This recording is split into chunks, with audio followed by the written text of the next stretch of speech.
Well, hey guys, and welcome back to another Skills Workshop, episode number 33, Battle of the Ties between Adrian and myself. I thought that was a webinar thing, not a skills workshop thing. It is a webinar, but everything's molded together. Guys, we are coming to you, Adrian, we just worked out, we're coming to you with 5 pieces of content every single week. Why? Because we know the importance of making sure you understand and know every possible tool, resource, and also intel from someone like Adrian's caliber out in the field. So keep an eye out for the webinars, keep an eye out for the Skills Workshop every Friday. Keep an eye out for $1 Million Agent as a podcast, the Adrian Bo and Troy Malcolm podcast, and all the other tools and resources that are available via McGrath TV and also on the internet. Hey Adrian, guess what? We're 5 weeks out from the end of the year. Surprising for some, scary for others, challenging for others, right? Because a lot of people, and yes, I'm talking to you, may have 1, 2, or 3 existing listings on their books that they'd love to see sold and clear the decks till the end of 2018, and then make sure we've got enough listings to set up a phenomenal 2019 with momentum, parking our car at the top of the hill and hitting the ground running. Yeah. AB, one thing that I've noticed is 25 years being one of the top performers in our industry,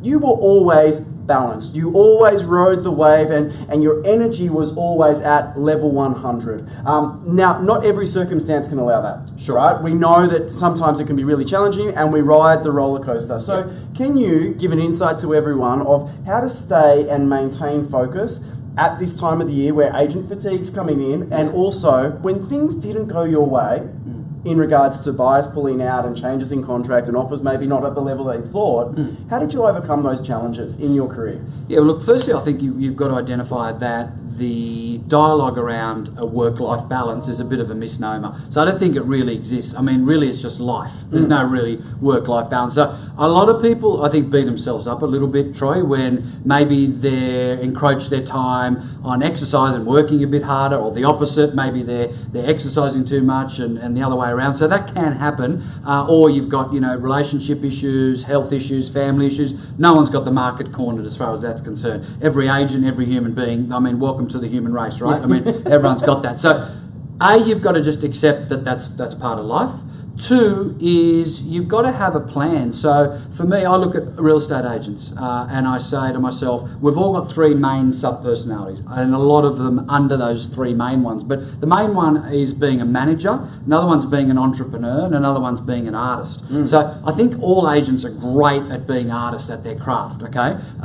Some of them are really good at being an entrepreneur, but being a manager is critical. So you've got to manage your vendors, you've got to manage your buyers, you've got to manage your health, you've got to manage your headspace. Your team as well. You've got to manage your team. Yep. Yeah, so I think, and principals have to manage, their staff and the P&L. So I think agents need to become better managers, not necessarily managers from an employer's point of view, but managers of their own energy space and their immediate environment. Okay, so budget for issues because stuff's going to happen, right? Yep. That's life. 2 is that you've got to make sure that when challenges or adversity do occur, whether it's in your personal life or whether a deal falls over or you lose 3 listings in a row, that the way you react is critical because it's more important how you react when those things happen than compared to how you react when you get 3 listings in a row or sell a property 200,000 over reserve or you have a record month, because frankly it's the times of adversity and the times of challenges where we grow and we break through. And if you use that as a reference point for the next month, the next year, the next decade, then that's how you're going to create that resilient and impervious business plan and business unit within yourself as well. We always talk, and we have been talking recently, a lot about attitude and activity. Yeah. And Adrian, this time of year, 5 weeks out from the end of the year, what attitude did you always bring to the table at this time? And also, what activities were you most focused to clear that stock towards the end of the year and then really set up an abundance or a mindset that vendors and potential clients would be attracted to list their property now before the start of 2019? Yeah, okay. So firstly, when I had made a lot of mistakes, Troy, I would always blame everything due to a lack of resources, okay? But ultimately, what I find, it's usually a lack of resourcefulness on my behalf that didn't get that deal done, or didn't have that price alignment meeting, or didn't use a piece of dialogue or marketing that I had access to. And frankly, at McGrath, we certainly don't have a lack of resources. You know, I mean, but by the time you look at the intranet, the webinars, the skills workshop, you look at all the great coaches, all the principals in the network, all the great 25 or 30 top agents in the network that everyone has access to. So it's definitely not a lack of resources. It's resourcefulness on your behalf to have the tough conversations, to reach out to someone within the network, because if you're in a poor headspace or you're lacking momentum, there's always someone there who's prepared to lend a hand. Yeah, and that's the thing about our network, and we talk about idea sharing as one of the key performance and what makes a business so high performance in McGrath is the fact that you can pick up the phone and reach out to a top performer or someone that's been in that scenario before. Yeah. And we know that there's been a lot of people that have been in our business for a long period of time and seen a lot of the cycles that have come through. Adrian, as we wrap up this episode, we knew it was going to be short, we knew it was going to be sharp, because we know that there's so much energy. You've been travelling around the grounds. What are the biggest things that you're seeing right now that people need to focus on in the final push towards the end of the year? Okay, so one thing that I'm working very closely with, Troy, and I know you are with a lot of agents, is not allowing the agents to be seduced by a changing market, meaning that there's not people that want to buy real estate for still what can seem like a premium price. Yep. Because all that's changed, instead of having 4 really good buyers on a piece of property, you've got one, and most of the time that one buyer actually wants to buy a property, not at a bargain, okay, but at market value, and in some occasions actually slightly above market, because we're hearing every week case studies of over reserve or multiple buyers or competitive interest on property. So if you are in that headspace where you meet with your vendor and say, look, we've only got one buyer, which we talked about last week, that one buyer auction.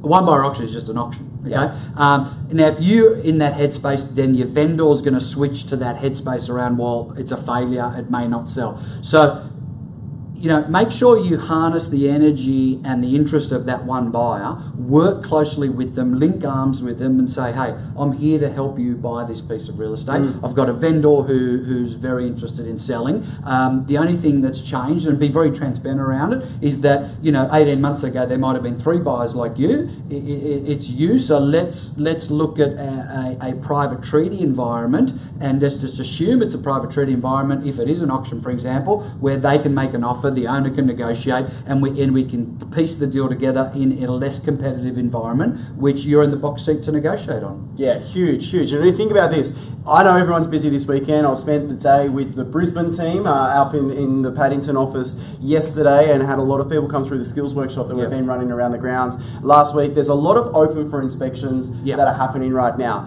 Have this in your mind that buyers out right now in the market, they are there to buy. Absolutely. There's a lot of articles coming out throughout the media across the entire real estate market talking about it's a great opportunity to buy. So buyers want to buy, and vendors, if their property's on the market now, they've got to sell, right? And you've just heard from Adrian that we still are seeing great pockets of results and a lot of momentum throughout the group. And it doesn't matter if it's one buyer, whether there's 3 buyers, or whether there's 15 registered parties, which doesn't happen as much anymore, but can still happen for the right property. Yeah, and a lot of agents are having the challenge where buyers are telling them, look, the market's still dropping, I'm going to wait.